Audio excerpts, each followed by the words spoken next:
আপনারা দেখছেন FS RL ভিডিওটি ভালো লাগলে আমাদের চ্যানেলটিকে সাবস্ক্রাইব করে আমাদের পাশে থাকা বেল আইকনটি প্রেস করে আমাদের সাথে কি বলবেন? হ্যাঁ, এখন তো মানে বার খেয়ের কথা তো বলতে যাবে, ভাও একটুখানি পাম দিতে হবে, নাহলে ওনার ভিসার ব্যাপার আছে যেগুলো ব্যাপার এগুলো হচ্ছে তোষামদি করা, শাসকের তোষামদি করতে হবে, নাহলে তো জায়গা পাবে না।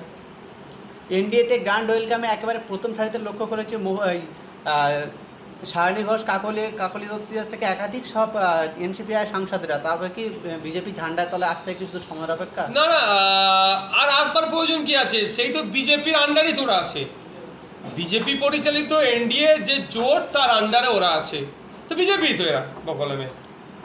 এবার বুঝুক যাদবপুর লোকসভার মানুষেরা, ভাঙড় সমাজ অত্য এলাকার যারা মানুষেরা বিজেপিকে আটকানোর জন্য সায়নী ঘোষকে ভোট দিয়েছিল, আর কি বিজেপিকে আটকাতে পারছে না? বারাসাতের মানুষেরা বিজেপিকে আটকানোর জন্য কাকলি ঘোষ দস্তিদারকে ভোট দিয়েছিলেন, আমাদের তাপস ব্যানার্জিকে না ভোট দিয়ে।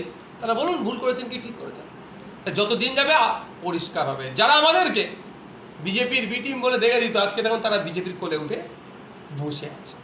বলছি নির্বাচনে দেখেছি এই সায়নী ঘোষেরা বিজেপি বিরোধিতা করেছিল, আজকে তারা এই জায়গাটায় এসে মানুষ এই নিয়ে এখন তো প্রশ্ন তুলছে। এই জন্যই রাজনৈতিক নেতাদের প্রতি মানুষের ভরসা বিশ্বাস কমে যাচ্ছে, এই ধরনের রাজনৈতিক কারবারিদের জন্য, যারা প্রকৃত অর্থে রাজনীতিটা করছে রাষ্ট্র সেবা করার জন্য, জনগণের সেবা করার জন্য, তাদেরকেও প্রশ্নের সম্মুখীন হতে হচ্ছে এই ধরনের রাজনৈতিক কারবারিদের জন্য।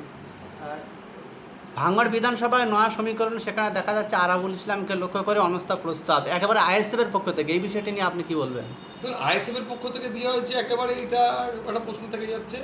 আমি আপনাদের বলি, পার্টির ইন্টারনাল কিছু পলিসি আছে, প্রথম কথা। দ্বিতীয় কথা হচ্ছে, ভাঙড় 2 নম্বর ব্লকের